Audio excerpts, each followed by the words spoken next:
En el mundo antiguo, los gobernantes eran aclamados como dioses y mandaban enormes ejércitos para crear grandes imperios. Esos emperadores y sus imperios hacían historia conquistando y absorbiendo pequeñas naciones. Una pequeña nación conquistada una y otra vez fue la israelita. No ha habido ningún pueblo en la historia con más probabilidades de ser olvidado. Pero no era un pueblo corriente. Era el pueblo de la Biblia. El pueblo de Abraham, el primero en conocer al Dios verdadero. El pueblo de Moisés, el único ser humano que ha visto a Dios cara a cara. Y el de David, guerrero, rey y adúltero. La historia de los israelitas nos impartió lecciones únicas sobre Dios. Y en manos de grandes rabinos como Gilel y predicadores como Jesús de Nazaret, la Biblia de los israelitas cambió la forma en que los humanos entendían el bien y el mal, y la forma en que debían tratarse unos a otros. Y por increíble que parezca, los israelitas tuvieron tanto impacto en la historia de la humanidad como cualquier imperio que haya existido jamás. El reino de David, la saga de los israelitas. Episodio primero, junto a los ríos de Babilonia.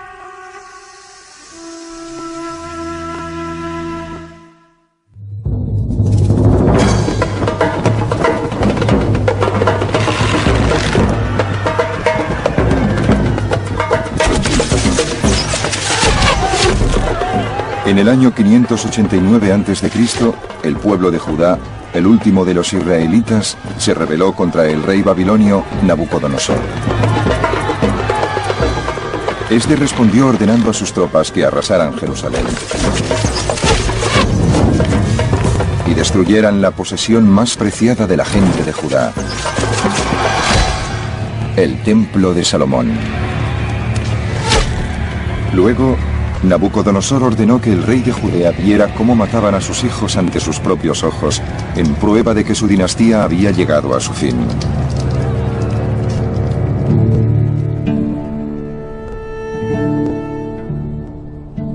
Al fin, los babilonios llevaron a la gente de Jerusalén al exilio en Babilonia.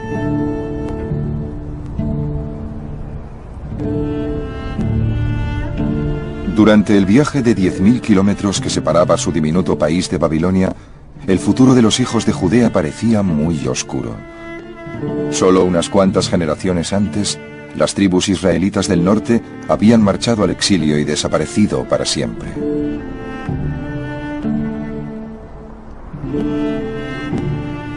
Los hijos de Judea también parecían destinados a desaparecer, perdiendo para siempre la memoria de su existencia como pueblo.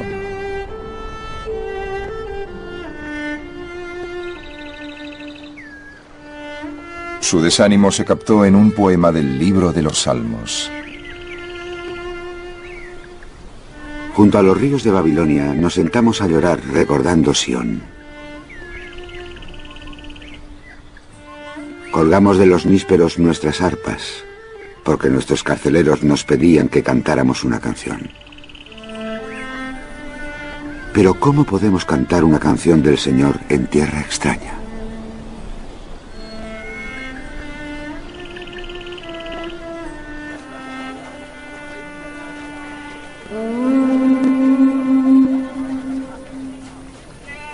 A pesar de su desesperación y de las pocas probabilidades a su favor, los judíos decidieron luchar para sobrevivir como pueblo.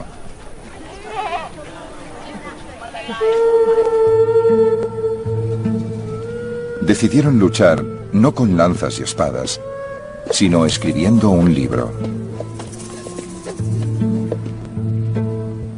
Aprovechando cualquier momento libre, los grandes escribas de Judea empezaron a reescribir y reunir todas las historias sobre su pasado que conservaban de sus antecesores.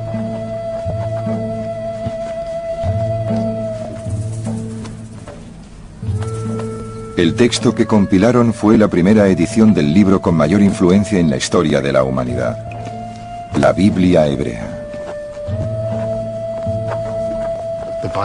La Biblia fue el primer libro. Y se puede discutir si es una obra histórica buena o mala, pero yo creo que es extraordinaria para ser un primer intento. Porque fue la primera vez que los humanos escribieron una historia así, que abarcara tantas generaciones. Y es una maravilla que lo hicieran tan bien a la primera y que su impacto haya perdurado tanto.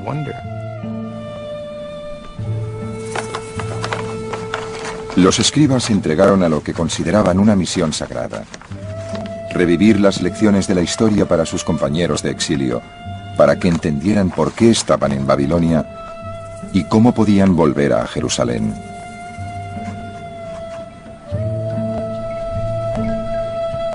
Su libro era una guía sobre cómo debían vivir los exiliados de Judea, no una historia en sentido literal.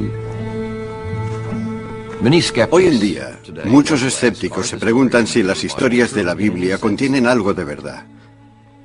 Son ciertas en parte y en parte no. En otras palabras, los escritores bíblicos querían ilustrar los hechos, aclarar su significado tal como ellos lo entendían. La gente actual decimos, un momento, queremos saber lo que pasó en realidad. Para nosotros, escépticos o no, la pregunta suele ser si una historia que no es verdadera en todos sus detalles puede ser moralmente edificante. La respuesta es sí. La Biblia no tiene por qué ser cierta literalmente en todos sus detalles para ser verdadera en otros sentidos. Las historias contaban que el padre de todos los judíos era Abraham. Abraham nació en la ciudad de Ur, en Mesopotamia.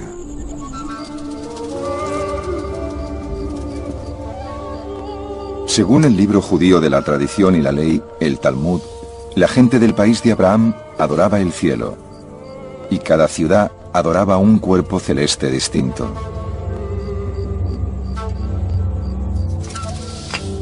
El padre de Abraham fabricaba y vendía ídolos a la gente de la ciudad de Ur.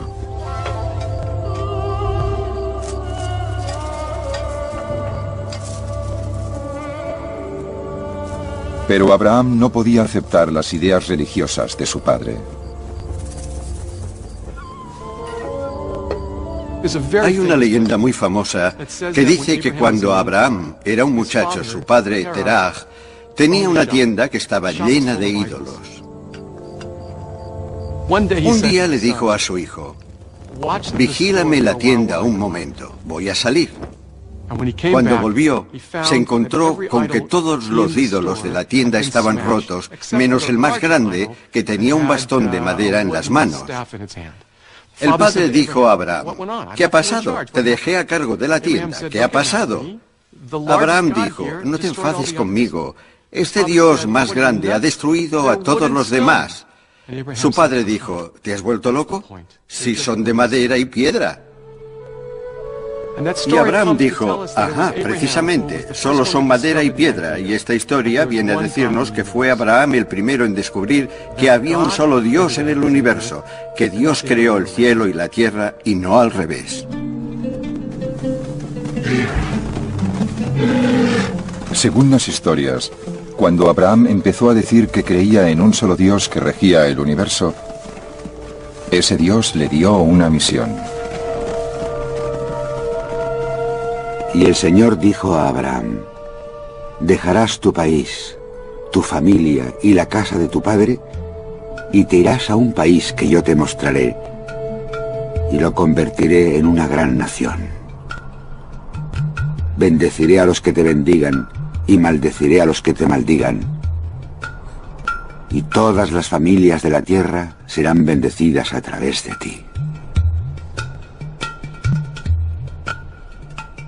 La historia dice que Dios guió a Abraham hasta una tierra cercana a Egipto llamada Caná. En Caná, Dios probó a Abraham y Abraham intentó aprender de Dios. En su encuentro más perturbador, Dios pidió a Abraham que le sacrificara a su hijo.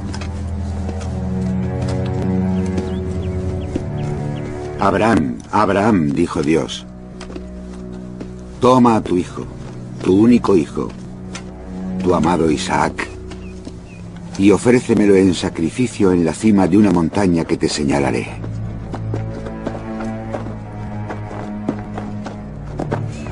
Abraham tomó la leña para el sacrificio y la cargó a la espalda de Isaac. Cuando llegaron al lugar fijado, Abraham construyó un altar y arregló la leña. Luego Abraham alargó la mano y tomó el cuchillo para matar a su hijo. Pero el ángel del Señor le llamó desde el cielo. Abraham, Abraham, dijo, no alces tu mano contra el muchacho. Ahora sé que temes a Dios. No le has negado a tu hijo, a tu único hijo.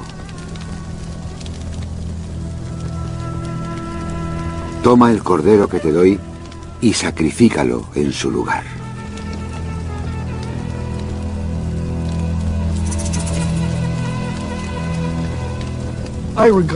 Yo lo veo como un pulso, a ver quién puede más. En el último momento, cuando Abraham ya tiene el cuchillo en la mano y está dispuesto a hacer el sacrificio, ¿quién se echa atrás?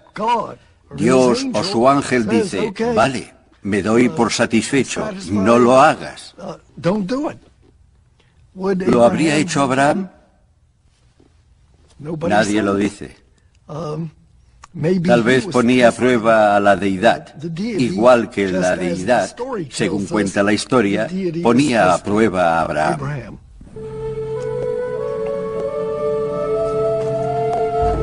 La historia cuenta que gracias a la obediencia de Abraham, Dios le hizo una promesa. Juro por mí mismo que por lo que has hecho, por no haberme negado a tu propio hijo, haré que lluevan las bendiciones sobre ti. Tus descendientes serán tan numerosos como las estrellas del cielo.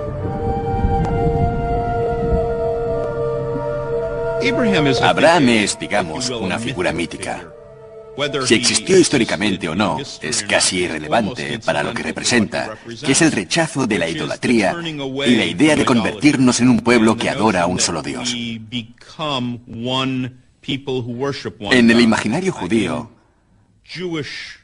Abraham destaca por su hospitalidad, por su buen recibimiento a los demás, y creo que ese es el corolario de su monoteísmo, que todos somos hermanos y hermanas, y por eso somos bienvenidos bajo la misma tienda. La historia de la relación de Abraham con Dios hablaría con tanta fuerza a las futuras generaciones que Abraham fue adoptado como fundador del Islam y del cristianismo, así como del judaísmo.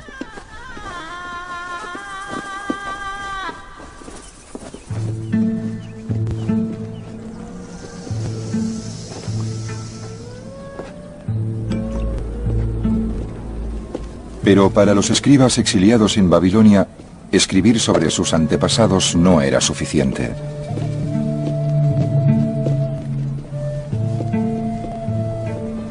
El gran desafío era encontrar un sentido a su propio mundo. ¿Cómo era posible que el pueblo al que Dios prometió a Abraham convertir en una gran nación terminara al borde de la extinción en Babilonia?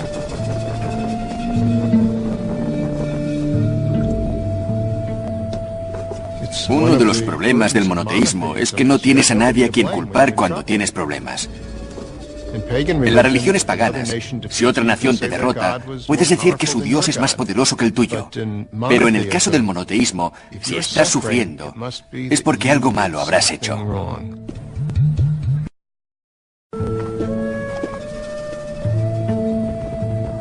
El libro de los escribas era sobre todo para explicar a sus compañeros de exilio qué habían hecho los israelitas para perder el favor de Dios. La historia empezó con la vida del hombre al que los escribas dedicaron más palabras que a ningún otro. Su nombre era Moisés, y es uno de los héroes más improbables que se hayan representado jamás. Según la Biblia, Los antepasados de Moisés huyeron desde Canaán hacia Egipto durante una hambruna y fueron capturados como esclavos. Luego, Moisés tuvo que huir de Egipto después de matar a un egipcio que estaba maltratando a un esclavo israelita. En el desierto se casó con una mujer nómada y se ocupó de cuidar de las ovejas de su suegro.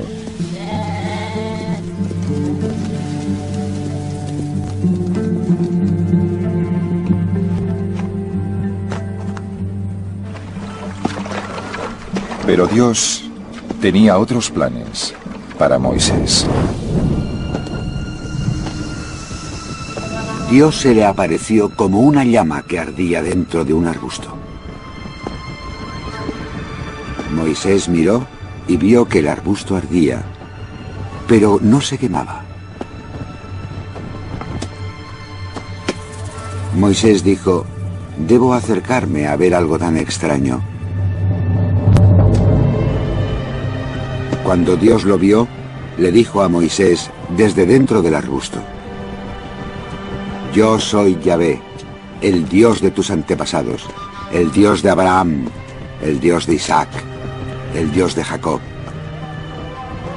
He visto la desgracia de mi pueblo en Egipto y te mandaré a decirle al faraón que deje salir de Egipto a mi pueblo israelita». Moisés le dijo a Dios: «¿Y quién soy yo para ir al faraón a decirle que deje salir a los israelitas de Egipto?» Dios dijo: «Yo estaré a tu lado».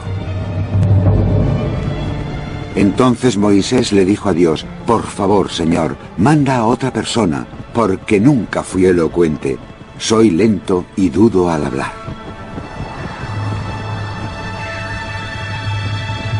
El sentido que sacamos de la Biblia es que Moisés se siente abrumado, humilde y asustado. Se asusta porque comprende que encontrarse con Dios no es solo una experiencia emocionante, sino que también exige mucho de la persona que se encuentra con Dios. Y Moisés sabe que desde ese momento su vida ya no será la misma. Y como acaba de alcanzar una vida estable, se nota que siente que es un momento muy emocionante para él, como lo sería para cualquier ser humano, pero que al mismo tiempo quisiera huir. De mala gana, Moisés vuelve a Egipto.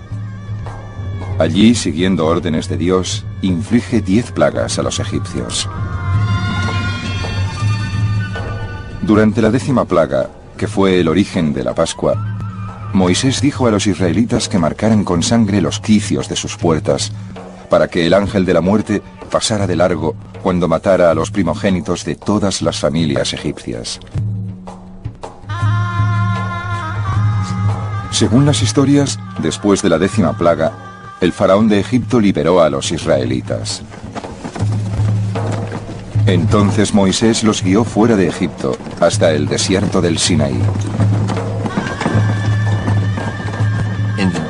En las tradiciones posteriores de la Biblia hebrea, la historia del Éxodo es el punto de inicio, es donde empieza la gran historia épica de Israel. ¿Pero es cierta? Según la historia de la Biblia, por ejemplo, serían 2 o 3 millones de israelitas vagando por el desierto. Se indica una lista de una docena de sitios que visitaron. La verdad es que el desierto no podría haber mantenido más que a unos cuantos miles de nómadas, y de las docenas de lugares mencionados en la Biblia solo podemos identificar 1 o 2. Así que la mayoría de los arqueólogos han renunciado a buscar una base arqueológica para las historias del Éxodo. No tenemos ninguna prueba.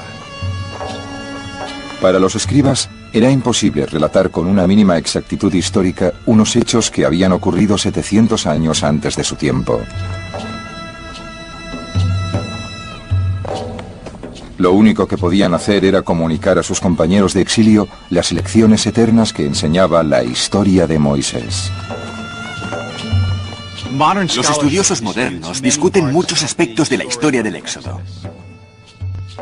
Pero lo importante de la historia no es que relata los hechos, sino que es verdadera.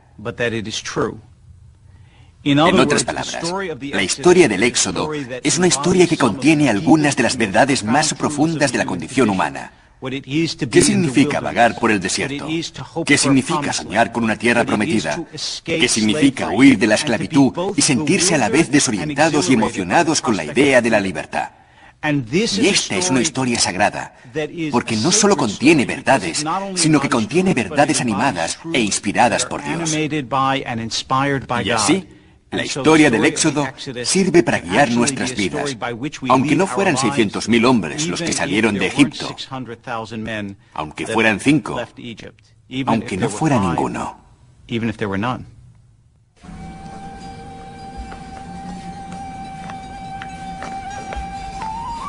Para los escritores de la Biblia, las verdades más importantes se encontraban en la historia de cómo Dios entregó a Moisés las leyes que su pueblo debía observar para siempre.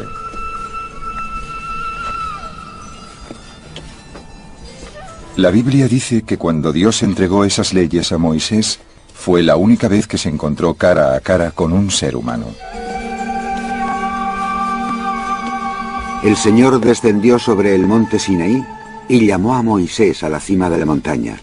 Y Moisés subió. Luego Dios le dictó sus palabras. Le dijo: Yo soy Yahvé, tu Dios, que te sacó de Egipto. No adorarás a ningún otro Dios que a mí. No esculpirás imágenes para venerarlas ni servirlas.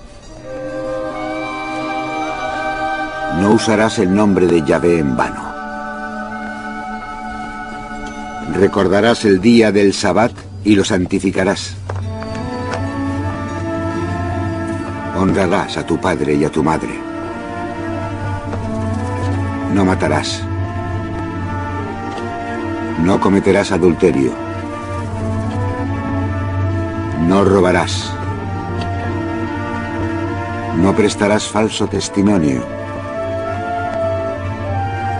No codiciarás los bienes del prójimo.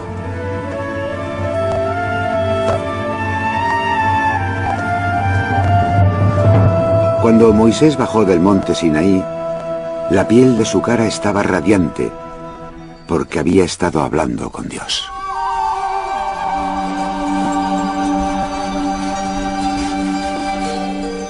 Lo más revolucionario de los 10 mandamientos fue que Dios no se preocupa sobre todo de cómo los humanos tratan a Dios, que al fin y al cabo era el ideal pagano.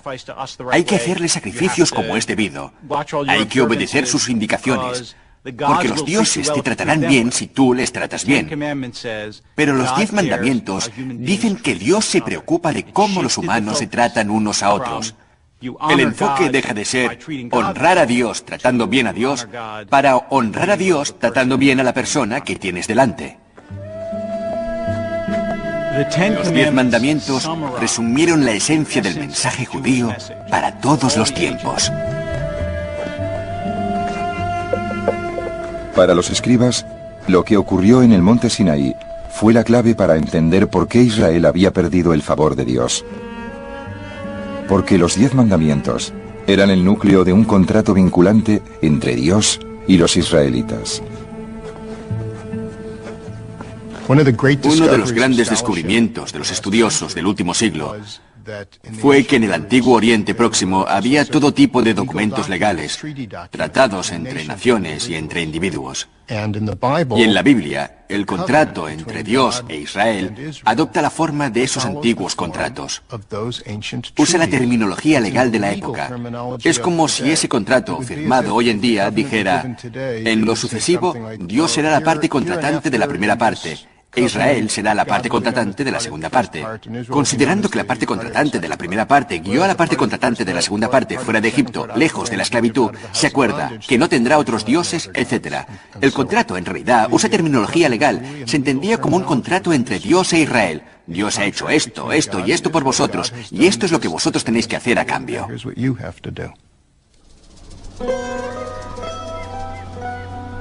Después del Sinaí, el resto de las historias de los israelitas serían en esencia análisis sobre si habían cumplido o no los mandamientos de Dios.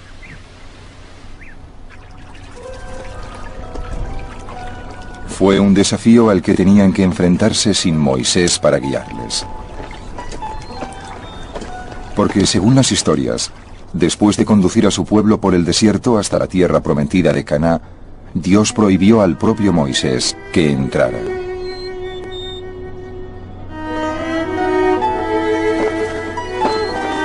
Moisés subió al monte Nebo y Yahvé le mostró todo el país. Esta es la tierra que juré entregar a Abraham, Isaac y Jacob, diciendo: se la daré a vuestros descendientes. Te he permitido que la vieras, pero no cruzarás sus umbrales. Entonces Moisés, servidor de Yahvé, murió. Desde entonces, nunca ha habido un profeta como Moisés, el hombre que conoció a Yahvé cara a cara.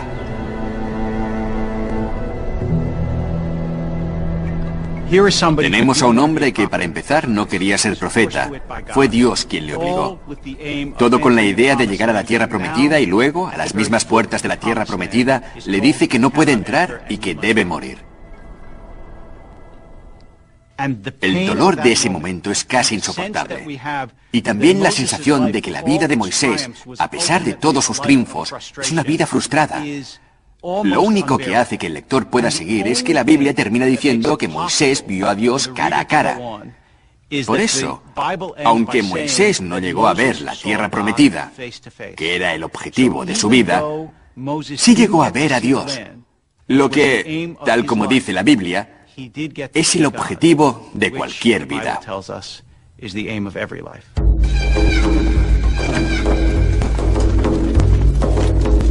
Las historias dicen que a la muerte de Moisés, los israelitas invadieron la tierra de Canaán.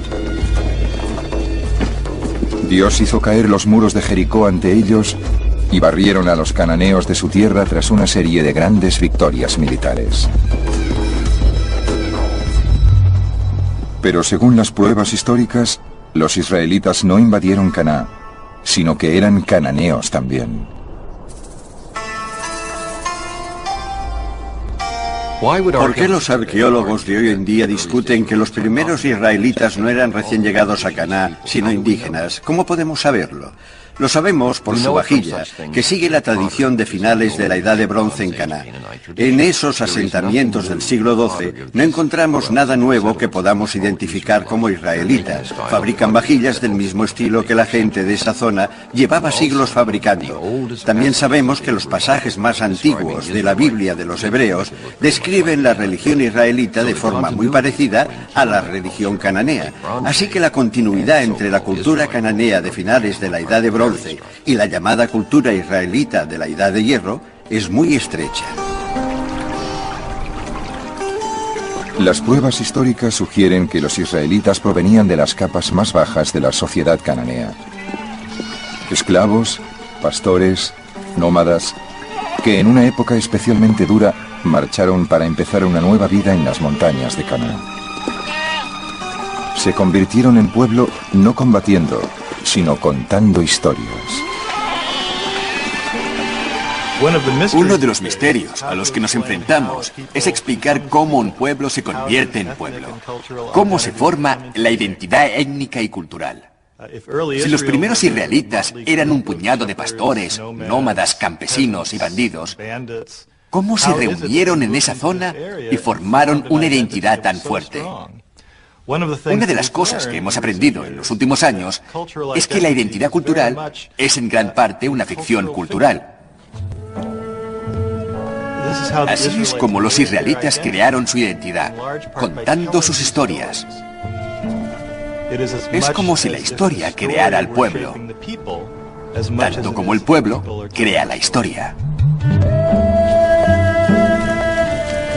Las historias que contaban los israelitas eran muy adecuadas para inspirar y guiar a una nueva comunidad, porque contenían una riqueza de detalles increíbles sobre las vidas y las relaciones entre seres humanos.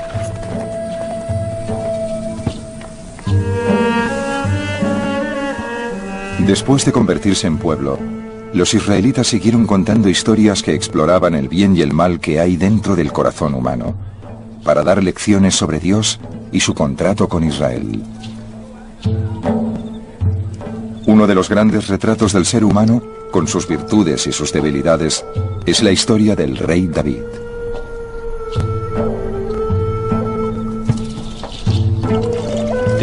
La de David es una historia humana, realmente palpitante de realismo. No es solo la historia de un héroe, es la historia de una familia desestructurada y de un hombre lleno de defectos, pero que no podía resultar indiferente. Y eso inspiró a un genio literario temprano, tal vez el primer genio literario de la historia, para poner la vida de este hombre sobre el papel, o digamos que sobre el pergamino.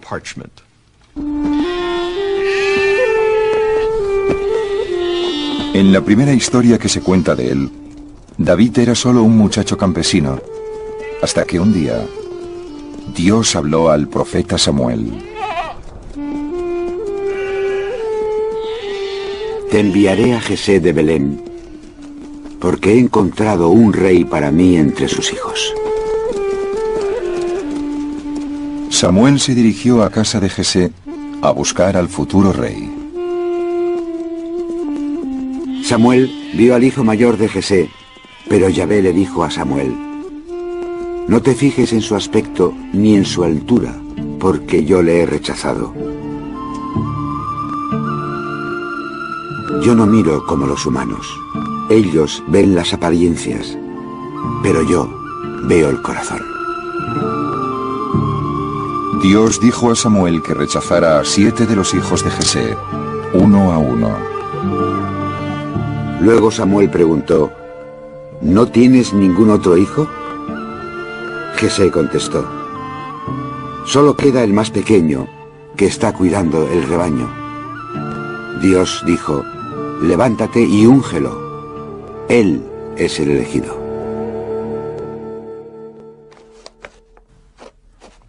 Los israelitas ya tenían un rey llamado Saúl, pero era un hombre atormentado, que había irritado a Dios. Ignorante del destino de David, Saúl admitió al joven en su palacio para que tocara el arpa y calmara su espíritu. Pronto, David fue como un hijo para Saúl. Entonces, un día, llegó al palacio la noticia de que el mayor de los guerreros filisteos, Goliat, había desafiado a los israelitas a que mandaran a alguien a luchar con él en combate singular. Nadie se atrevía a aceptar el desafío. Solo el joven arpista del rey.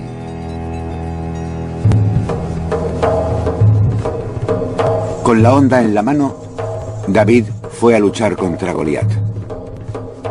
El filisteo vio a David y se burló de él, porque David no era más que un muchacho. El filisteo le dijo: ven aquí, daré tu carne a los pájaros del cielo y a las bestias del campo. Pero David contestó: tú vienes a mí con espada y lanza, pero yo lucharé contra ti en nombre de Dios, mi Señor.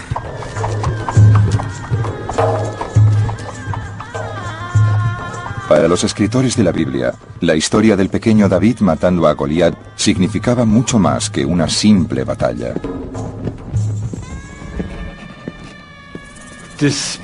A pesar de las fantasías que tenían de ser un pueblo poderoso y más numerosos que las estrellas del cielo y todo eso, sabían que eran un pueblo pequeño y que había vastos imperios al sur y al este que podían conquistarlos en cualquier momento.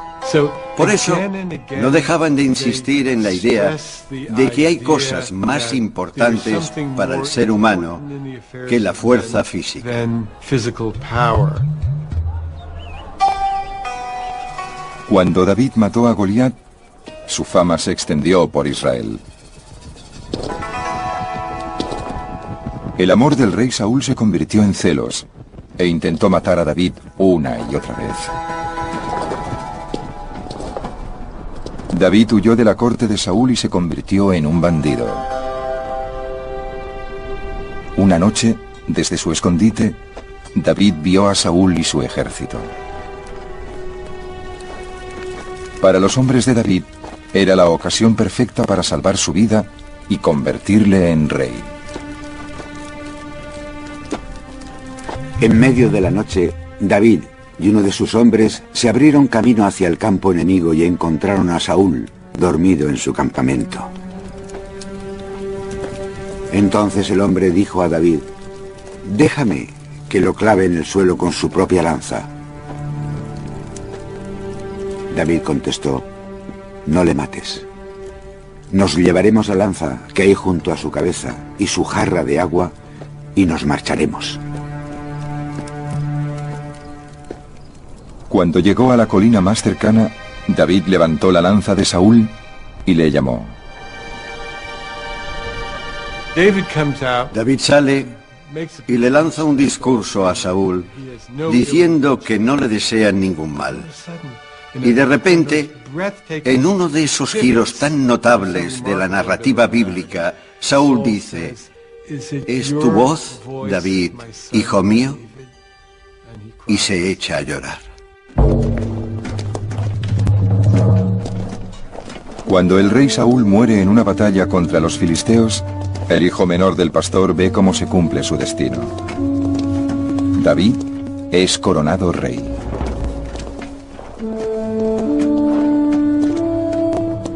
Pero usar su nuevo poder con prudencia resultó un desafío mucho mayor para David. Y las lecciones más importantes que nos imparte su historia vienen precisamente de sus fracasos. David no es un santo de altar, no es un hombre perfecto. Es un hombre gobernado por sus pasiones y ambiciones. Sobre todo por su pasión por las mujeres. Así que además de mostrar su lucha por el poder, la Biblia nos permite conocer detalles íntimos de su vida privada y sus aventuras con varias mujeres. La más famosa de todas fue su aventura amorosa con Betsabé. Un día, cuando estaba en la terraza de su palacio, David vio a una mujer bañándose en una terraza cercana.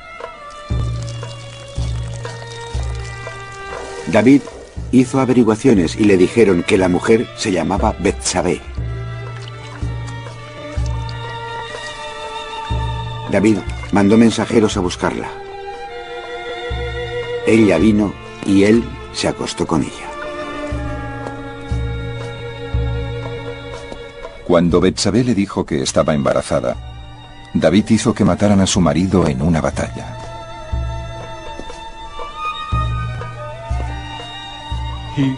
Mira por la ventana del palacio y ve a una mujer preciosa bañándose en la terraza de una casa cercana.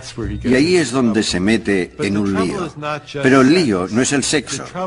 El lío lo causan sus torpes intentos por esconder el adulterio. Y cuando no lo consigue, se libra del marido asesinándolo. Después de eso, toda su vida se desmorona. Cuando David se casó con Betsabé, Dios mandó a un profeta para que se enfrentara a él. Y David confesó su pecado. En el mundo antiguo, el rey es la ley. Y el momento clave de la historia de David y Betsabé es cuando David se levanta y dice: sí, he pecado y debo ser castigado. Entonces nos damos cuenta de que la revolución de Israel ha ganado. Porque David reconoce que Dios está por encima de todos los seres humanos, y ningún ser humano, ni el rey, ni el guerrero, ni siquiera el profeta, está por encima de la ley.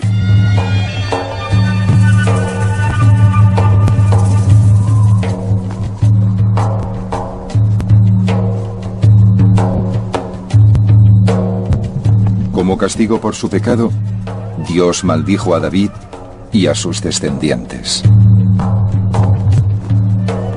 Por ese motivo, tu casa nunca se verá libre de la espada. Tú has actuado en secreto, pero yo actuaré a la vista de todo Israel.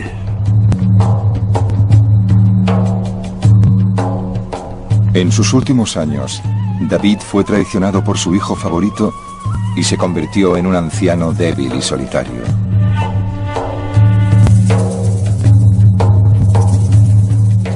Para los escritores de la Biblia, la violación de los mandamientos por parte de David y la maldición de Dios sobre su casa ayudaban a explicar los desastres que sufriría Israel en los años posteriores a David.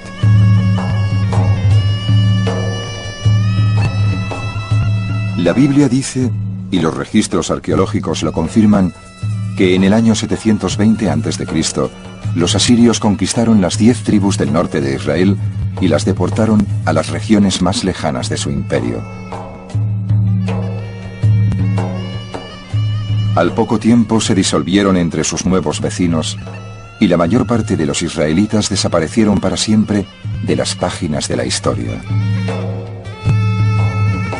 Poco después, los asirios empezaron a amenazar a la última tribu que quedaba de los israelitas, la de Judá. La narración de lo ocurrido es la más importante de la Biblia, porque esconde la sorprendente historia de cómo el monoteísmo se extendió por toda la tribu de Judá.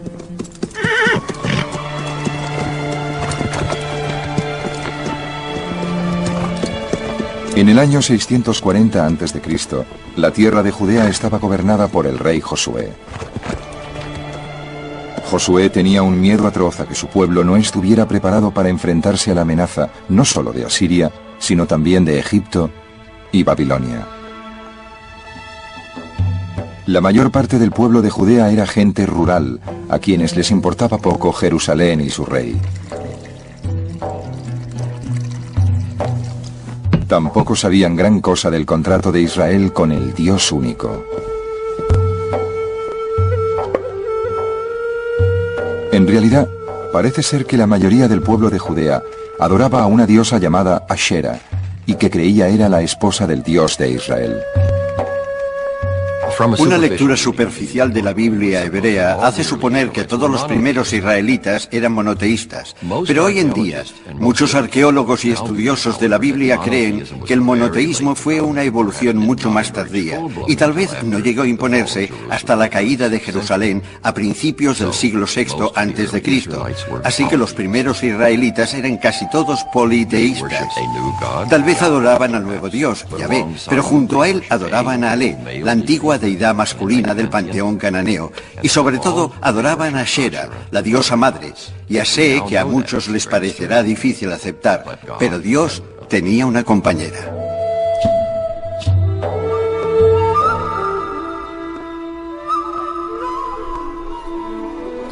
Pero el rey Josué y sus aliados entre los sacerdotes del templo de Jerusalén decidieron unir a la nación en la creencia de un Dios todopoderoso.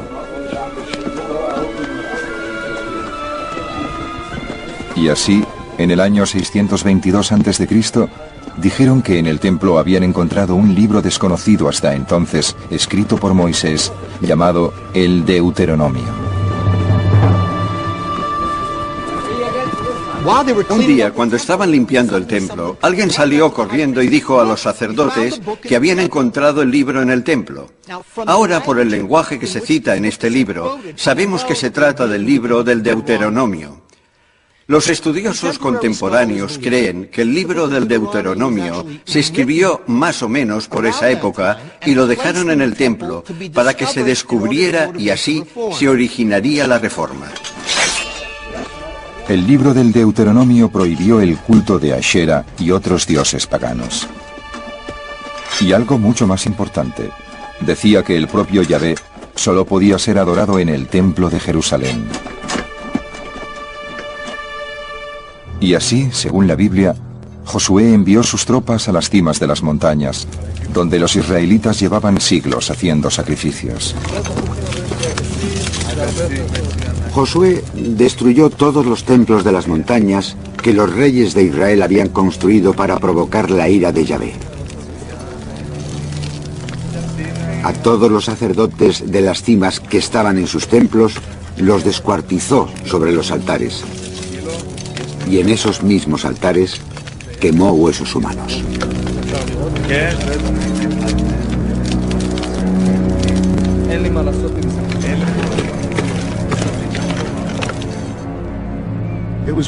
Fue una de las grandes revoluciones religiosas del antiguo Israel. Porque ahora no podías ir a cualquier sitio cuando querías sacrificar un animal. Solo podías hacerlo en un sitio. Fue el principio del monoteísmo en Israel. Los registros arqueológicos y el propio registro de la Biblia atestiguan que el monoteísmo no se impuso de la noche a la mañana. La gente no salió y dijo, vaya, sí que existe un solo Dios. Voy a tirar todas estas estatuas que tengo en casa, que pertenecieron a mi abuelo y a todos sus antepasados, y dejaré de adorar a los dioses que siempre he venerado. Era una idea increíblemente nueva para la gente. El Deuteronomio fue un logro increíble.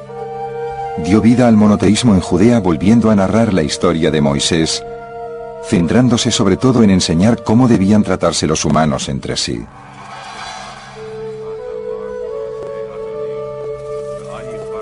El primer inspirado por el nuevo libro fue uno de los grandes profetas sociales, Jeremías, que contó al pueblo de Judá las promesas que Dios les hizo en el Deuteronomio. Si os tratáis los unos a los otros con justicia, si no robáis a forasteros, viudas y huérfanos, si no derramáis sangre inocente y no seguís a otros dioses,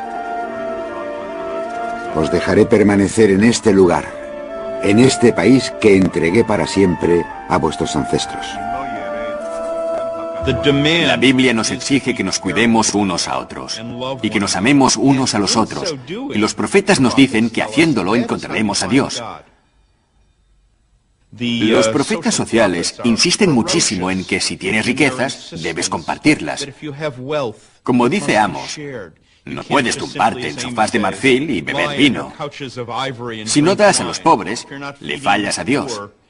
Y no cuentas para nada si vas a la iglesia o a la sinagoga. Con la nación gobernada por las leyes del Deuteronomio, el rey Josué creyó que tendría a Dios de su parte en la batalla para salvar a Judea. Decidió lanzar un ataque sorpresa contra la alianza egipcio-asiria, que creía era el mayor peligro para su pueblo.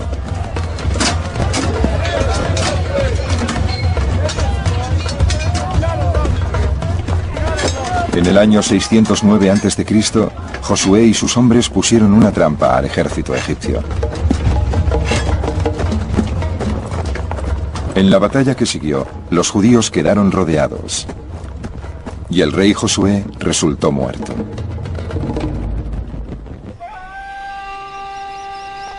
A la muerte de Josué, los reyes que le sucedieron restablecieron el culto de Ashera y de los demás dioses.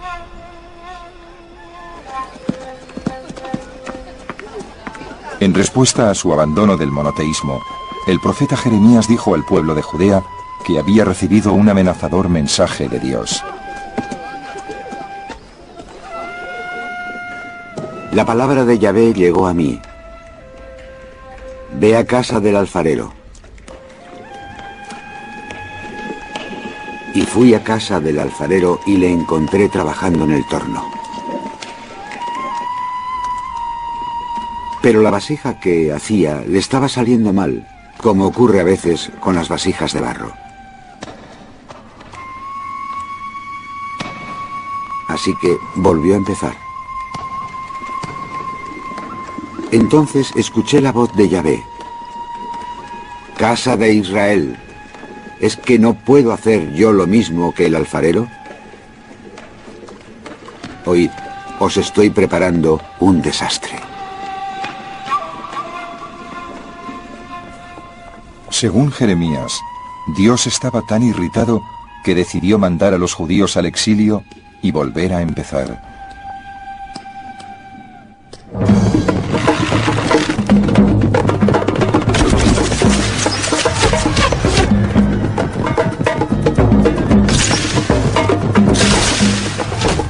Nabucodonosor, rey de Babilonia, avanzó sobre Jerusalén. y robó todos los tesoros del templo de Yahvé y todos los tesoros del palacio. Luego envió a toda la gente de Jerusalén al exilio.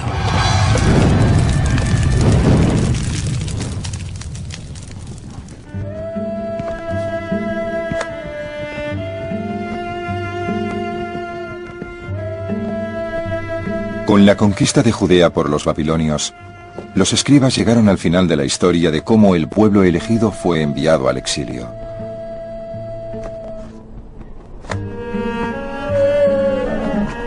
Pero incluso con esta nueva Biblia en su poder, los judíos parecían destinados a desaparecer, como todas las pequeñas naciones arrancadas de su patria. Porque en un mundo donde los imperios arrasaban cuanto hallaban a su paso, ¿cómo podía un libro de historias salvar a un pueblo de la extinción?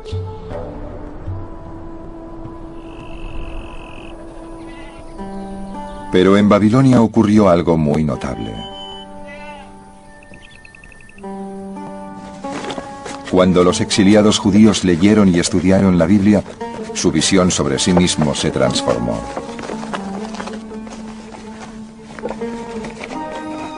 Serían unas historias muy interesantes, aunque solo fueran historias del pasado. Pero para el pueblo de Israel, esas historias eran su historia. Cuando aprendías la historia de los israelitas que lograron la libertad en Egipto y vivieron hechos extraordinarios al salir de allí, no la leías como un bonito cuento para contar a los niños. Eran tus propias creencias sobre el poder, la importancia de la liberación al ser libre. No es historia, no es memoria. Es vida, forma parte de ti. Los exiliados podían entender mejor por qué estaban en Babilonia leyendo la Biblia. La Biblia contiene un registro del contrato entre el pueblo de Israel y su Dios.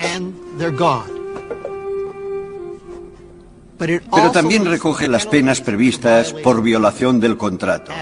Y una de las que están en la lista es el exilio.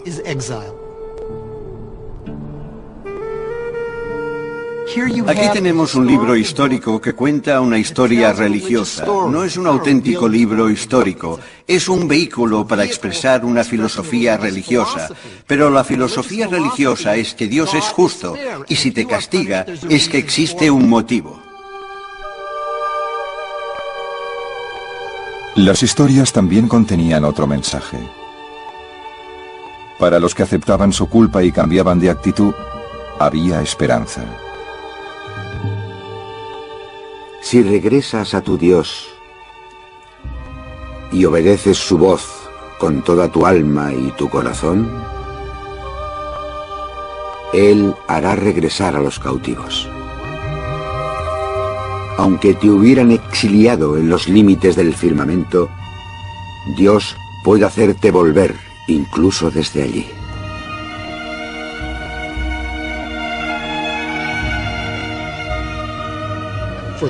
A corto plazo, estaba claro lo que debían hacer.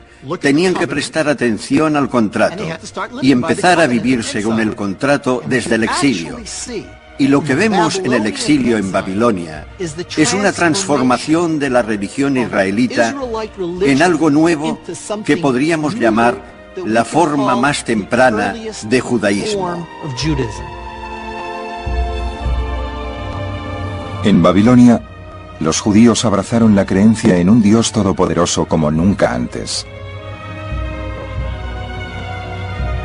Y al poco tiempo, en uno de los giros más notables de la historia, su convicción de que Dios permitiría a su pueblo fiel volver a casa se convertiría en realidad. Que abarcara tantas generaciones. Y es una maravilla que lo hicieran tan bien a la primera y que su impacto haya perdurado tanto.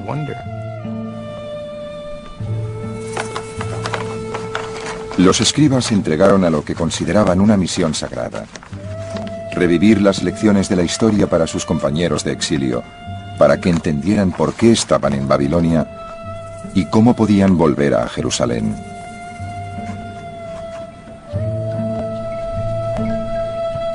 Su libro era una guía sobre cómo debían vivir los exiliados de Judea, no una historia en sentido literal. Hoy en día, muchos escépticos se preguntan si las historias de la Biblia contienen algo de verdad. Son ciertas en parte y en parte no. En otras palabras, los escritores bíblicos querían ilustrar los hechos, aclarar su significado tal como ellos lo entendían. La gente actual decimos, un momento, queremos saber lo que pasó en realidad. Para nosotros, escépticos o no, la pregunta suele ser si una historia que no es verdadera en todos sus detalles puede ser moralmente edificante. La respuesta es sí. La Biblia no tiene por qué ser cierta literalmente en todos sus detalles para ser verdadera en otros sentidos. Las historias contaban que el padre de todos los judíos era Abraham. Abraham nació en la ciudad de Ur, en Mesopotamia.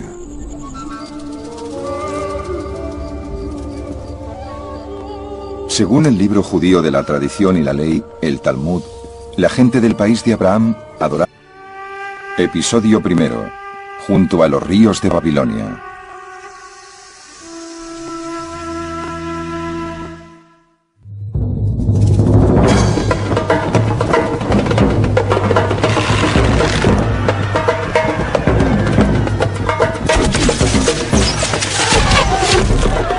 En el año 589 a.C., el pueblo de Judá, el último de los israelitas, se rebeló contra el rey babilonio Nabucodonosor.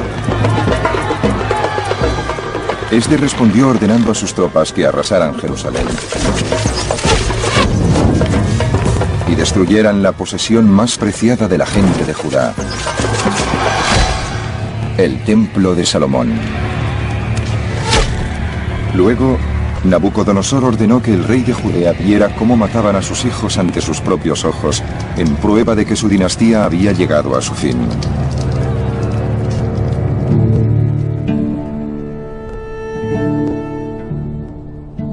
Al fin, los babilonios llevaron a la gente de Jerusalén al exilio en Babilonia.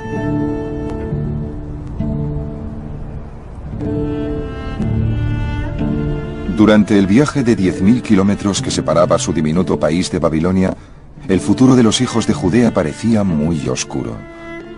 Solo unas cuantas generaciones antes, las tribus israelitas del norte habían marchado al exilio y desaparecido para siempre.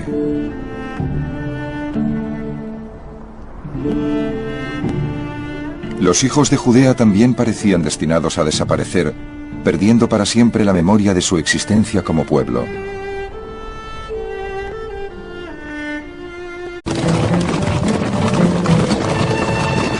En el mundo antiguo, los gobernantes eran aclamados como dioses y mandaban enormes ejércitos para crear grandes imperios. Esos emperadores y sus imperios hacían historia conquistando y absorbiendo pequeñas naciones.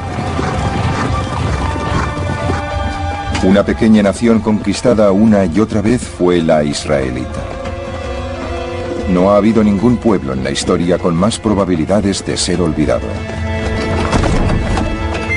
Pero no era un pueblo corriente.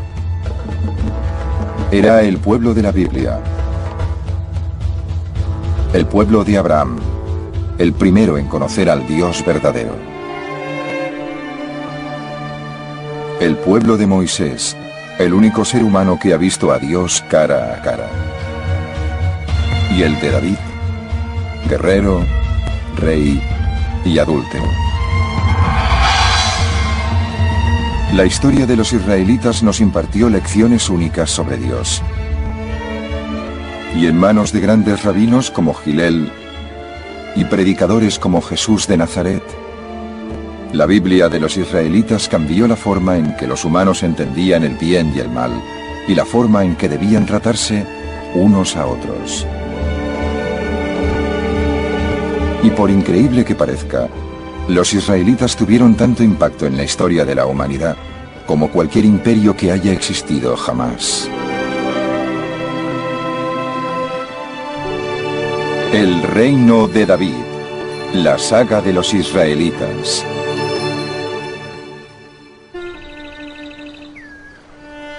Su desánimo se captó en un poema del libro de los Salmos. Junto a los ríos de Babilonia nos sentamos a llorar recordando Sión. Colgamos de los nísperos nuestras arpas, porque nuestros carceleros nos pedían que cantáramos una canción. Pero ¿cómo podemos cantar una canción del Señor en tierra extraña?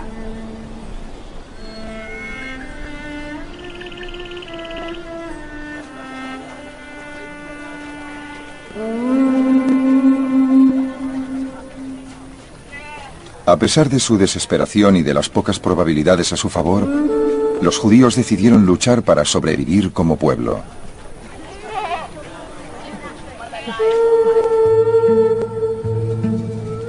Decidieron luchar no con lanzas y espadas, sino escribiendo un libro. Aprovechando cualquier momento libre, los grandes escribas de Judea empezaron a reescribir y reunir todas las historias sobre su pasado que conservaban de sus antecesores.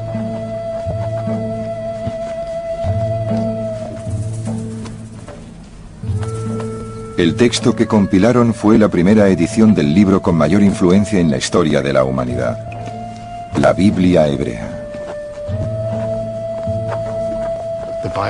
La Biblia fue el primer libro.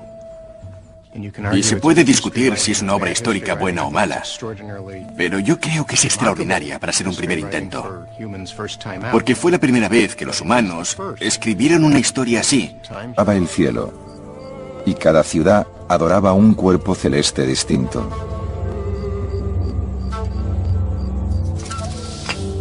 El padre de Abraham fabricaba y vendía ídolos a la gente de la ciudad de Ur.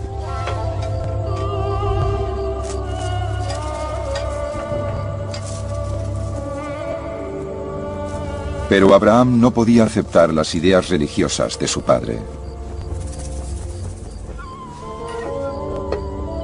Hay una leyenda muy famosa que dice que cuando Abraham era un muchacho, su padre, Terah, tenía una tienda que estaba llena de ídolos. Un día le dijo a su hijo: vigílame la tienda un momento, voy a salir.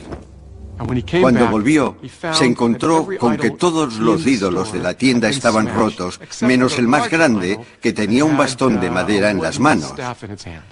El padre dijo a Abraham: ¿qué ha pasado? Te dejé a cargo de la tienda. ¿Qué ha pasado? Abraham dijo: no te enfades conmigo.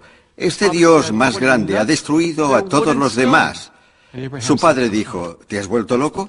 Si son de madera y piedra. Y Abraham dijo: ajá, precisamente, solo son madera y piedra, y esta historia viene a decirnos que fue Abraham el primero en descubrir que había un solo Dios en el universo, que Dios creó el cielo y la tierra y no al revés. Según las historias, cuando Abraham empezó a decir que creía en un solo Dios que regía el universo, ese Dios le dio una misión. Y el Señor dijo a Abraham: